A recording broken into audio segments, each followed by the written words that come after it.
Bismillahirrahmanirrahim. Assalamualaikum warahmatullahi wabarakatuh. Halo teman-teman, perkenalkan nama saya Poso Raditya Lubis, NIM 20.01050010, Prodi Pendidikan Matematika Universitas Muhammadiyah Tapanuli Selatan. Video ini saya buat untuk memenuhi tugas ujian akhir semester mata kuliah Bahasa Indonesia, dosen pengampu Ibu Dr. Landa Nur Apipah MPD. Materi yang saya bahas yaitu tentang materi pelajaran Bahasa Indonesia yang saya pelajari di Universitas Muhammadiyah Tapanuli Selatan selama 1 semester ini. Materi yang pertama yaitu tentang sejarah perkembangan bahasa Indonesia. Bahasa Indonesia tidak terbentuk dengan sendirinya, namun merupakan pemisahan dan perkembangan dari bahasa Melayu. Penamaan bahasa Indonesia bermula seiring dengan Sumpah Pemuda pada tanggal 28 Oktober 1928, di mana yang salah satu isinya menyebutkan menjunjung tinggi bahasa persatuan, yaitu bahasa Indonesia. Materi yang kedua yaitu ragam bahasa Indonesia. Ragam bahasa Indonesia berdasarkan waktunya, yaitu ada bahasa Indonesia lama dan ada bahasa Indonesia baru. Bahasa Indonesia lama dipakai pada zaman Kerajaan Sriwijaya sampai dengan dicetuskannya Sumpah Pemuda.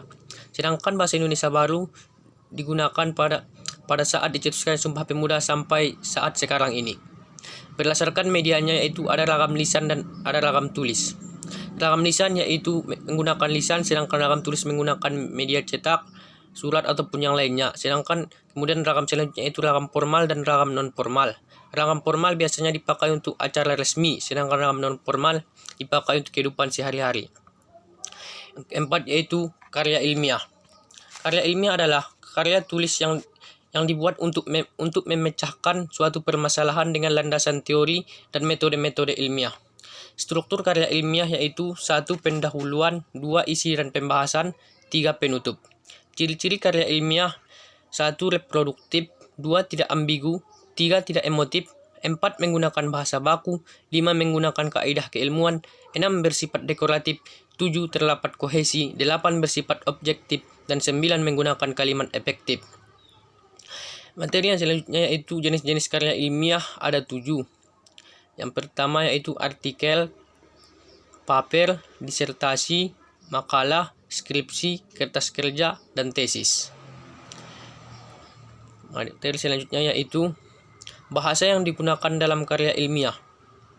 Ada 9.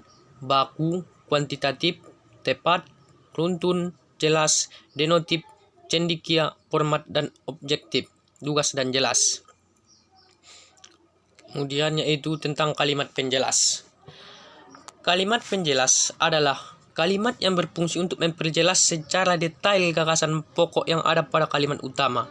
Ciri-ciri kalimat jelas yaitu bersifat khusus, ada kaitannya dengan kalimat sebelumnya, biasanya memiliki konjungsi, tidak berdiri sendiri, dan biasanya berupa data, fakta, opini, dan sebagainya. Fungsi kalimat penjelas yaitu untuk menjelaskan kalimat utama, menjadikan kalimat pendukung, agar paragraf lebih padu dan berisi. Dan yang terakhir memperjelas karya ilmiah. Dan untuk materi yang terakhir yaitu tentang ide pokok. Ide pokok adalah ide atau gagasan yang menjadi pokok pengembangan paragraf. Makanya nama lain dari ide pokok yaitu gagasan utama. Ciri-ciri ide pokok: 1. Berupa pikiran atau gagasan utama dalam paragraf tersebut. Yang kedua, dinyatakan secara eksplisit dalam kalimat utama atau kalimat topik. 3. Dituangkan dalam satu kalimat yang disebut sebagai kalimat utama. Dan yang keempat, biasanya kalimat utama dapat diidentifikasi dengan mudah. Sekian dulu presentasi mata kuliah Bahasa Indonesia dari saya. Semoga bermanfaat dan teman-teman semua dapat mengambil ilmunya. Wabillahi taufiq wal hidayah. Wassalamualaikum warahmatullahi wabarakatuh.